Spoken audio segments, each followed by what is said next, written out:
out. I was in California, not far from here, and I was speaking at an open forum, presenting various ideas. And one professor from one of the nearby universities came up to me at the end of a talk at a packed auditorium. And he said to me, "So you're presenting the defense of Christianity?" I said, "Yeah."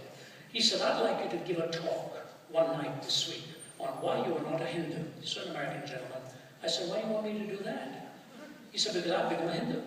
I said, "So you want me to talk to you in front of the whole auditorium and why not a Hindu?" He said, "No, I'll bring my whole class and we'll take you on." He was baiting me. I didn't bite. So I said, "You know, sir, I don't like to do things like that." I tried to cheer him up a bit. I said, "When you throw mud at others, not only do you lose a lot of ground, you're bound to get your hands dirty as well." He didn't think that was very funny. So he just looked at me and said, "Are you going to do it or not?" I said, "I tell you what, I'll make a deal with you. On the final night, I'm presenting my total defense of why I believe Jesus Christ is who he claimed to be. You bring your students so they can tear me apart then." "It's all right, have it your way, I'll bring them." So he brought them and he sat, and I had to avoid looking in his direction because his body language is totally distracting me from my subject on hand. And at the end of it, he came up to me and he said to me, he said, "You know what?" He said, "You don't understand Hinduism." I said, "I don't?" He said, "No." He said, "No, you don't." He said, "If you understood it, you would never have said the things that you did about the kind of logic they use and this and that and all of that." I said, "I was basically talking about the logic of the law of non-contradiction and so on. Why do you even talk about my lack of understanding in it?" I said, "Look, I'm not trying to impress your students. Let's go out and have a bite. You pay, I'll pray, we'll have lunch." So he said, "All right." And he said, "Can I bring the professor of psychology with me?" I said, "Is he going to study us or is he going to have a discussion with us?" He said, "No, I want to witness there." I said, "Okay." So he sat down, and while the psychologist and I enjoyed our meal, this boy hadn't put a morsel in his mouth. He'd just taken all the placemats from our table and every other table, and he was drawing out his argument.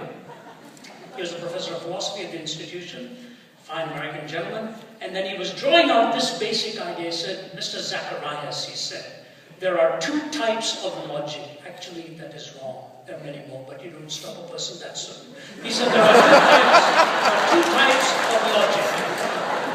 He said, "There is the either-or logic. The either-or logic. Either this or that. It's the law of non-contradiction. Either this proposition or not this proposition. And that is a Western way of thinking." I said, "No, it is not." He said, "Yes, it is." I said, "No, it's not." He said, "Yes, it is." I said, "No, it's not." He said, "Will you to tell me no, it's not?" I said, "All right, continue." He said, "And then there is the dialectical system.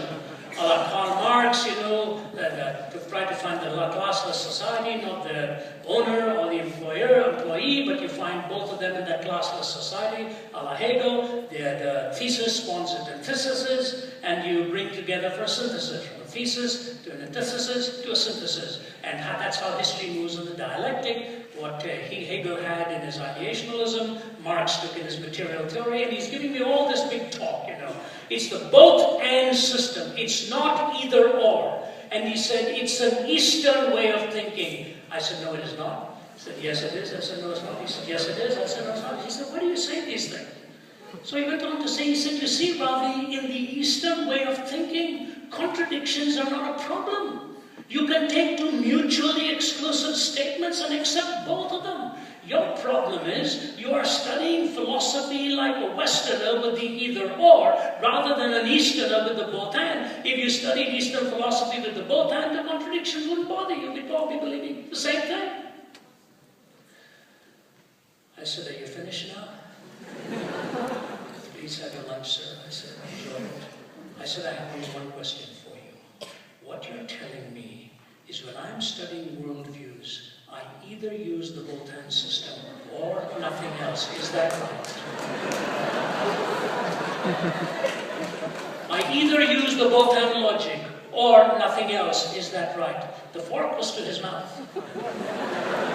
He puts it down and he says, "The either-or does seem to emerge, doesn't it?" I said, "Yes, sir. In fact, I've got some shocking news for you. Even in India, we look both ways before we cross the street. It's either the bus or me, not both of us."